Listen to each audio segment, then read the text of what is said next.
From the wilds of Canada, I bring you Cheryl Catherine Smith. How you doing? I'm doing great. How are you doing? I'm doing fine. And you sent me a bio.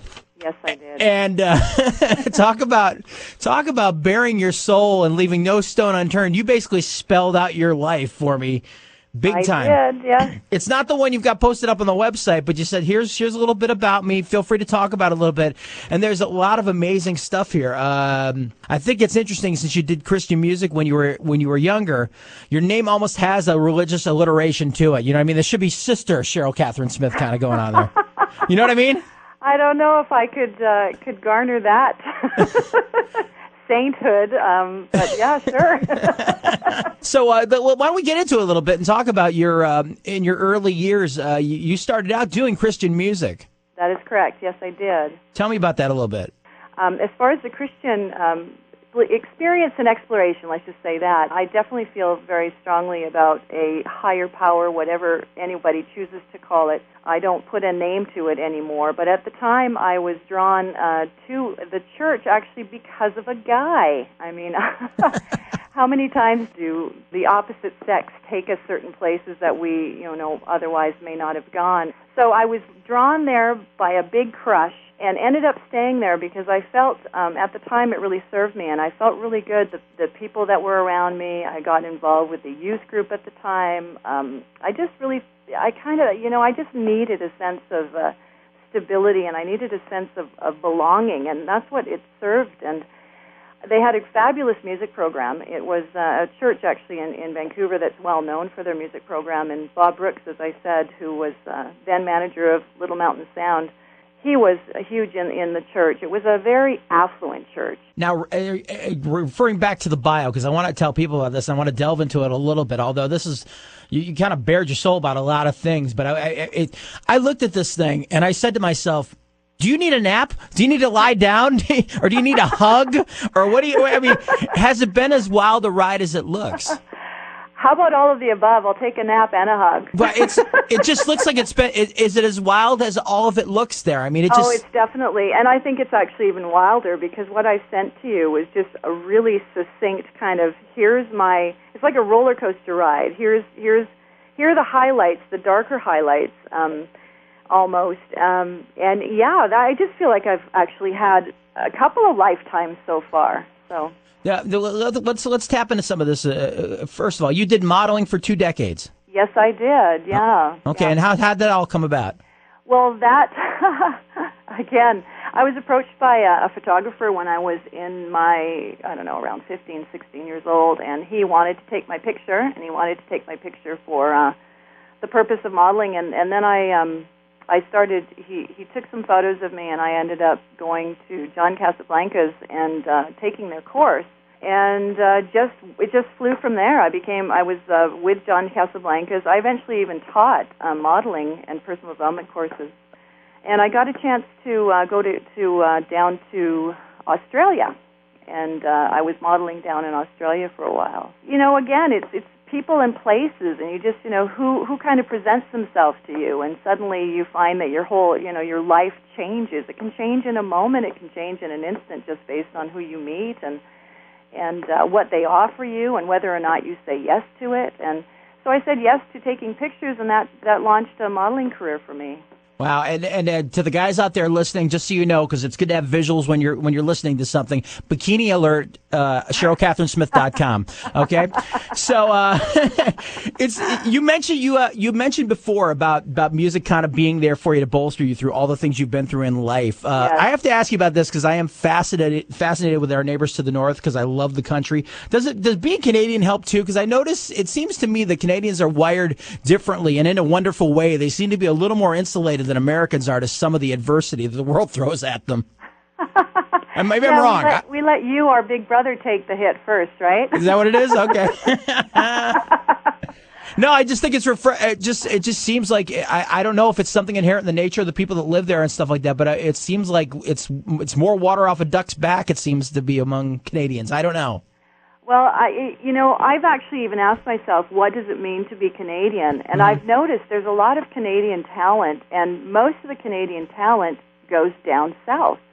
It's almost as if, I don't know what it is. I mean, I don't want to slam Canada because I love Canada. It is a wonderful country. It's beautiful. I mean, it's vast.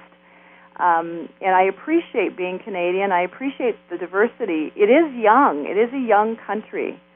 And this is where I think Canada is just kind of making efforts to find themselves. So as far as being Canadian, I've often kind of wondered what it is to be Canadian. And, you know, I feel very comfortable with America. I don't think that there's much of a difference to me. And maybe other people will feel this, you know, differently. But personally, I just think there's so much similarity. We just have different experiences, but we're so similar. Canadians and Americans are so similar. We're exposed to the same television, the same media.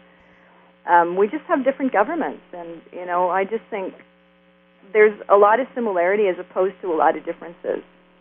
Now, I want to go down a little darker road here a little bit and kind of talk to you about some of the things that happen in your life, and maybe about how it relates to the music. Now, you were a victim of sexual assault at one point in your life, and you, according to your bio, this led you down a path of drug abuse and addiction. How important is it to you now that you're clean and out of that darker period of your life, to write about those experiences in your music and share them with other people? Well, you know, it's the only reason I share that is because I want to be helpful to others. And there's so many that have experienced sexual abuse and, you know, all sorts of darker, tragic, or what would be seen perhaps as tragic occurrences in their life. And I'm not alone. And I think the best gift that each of us can give is when we've actually done the journey and gotten to the other side, where, not to say that it's easy, but there's freedom on the other side of actually dealing with it and working through the pain and working through the forgiveness and working through all this stuff, whatever it is, your own personal journey. You know, that's one of the things that was affecting my drug use. It was also, I mean, another huge factor was the suicide of my father. So, you know, that was sort of a defining moment for me. And so suicide and abuse are both issues that are some, you know, that are, I don't want to say dear to my heart because it sounds like I'm embracing them in that way, but they are very important to me. And so in my music, I really want to relate hope and inspiration, and I want to relate it to those who are maybe going through it, or maybe have gone through it, or maybe feel alone and restricted and nobody else understands. Because I believe as artists, we want to share our journey.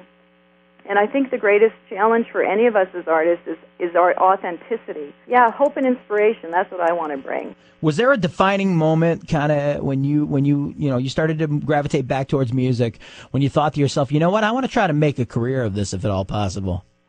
Well, definitely. I always felt that that's what I needed to do. I mean, I always felt that. When I was... even when you were doing the modeling and doing the other stuff, this was Yeah, it was always the call. Okay. Music and performing, singing was always the call. And yeah, so those were diversions, and I think, but good diversions, because I'm an experiencer. I've kind of typecast myself in this life, and I've called myself an experiencer. I just want a series of adventures, and I say yes to life more than I say no. And yet, in the whole time, it's always been music.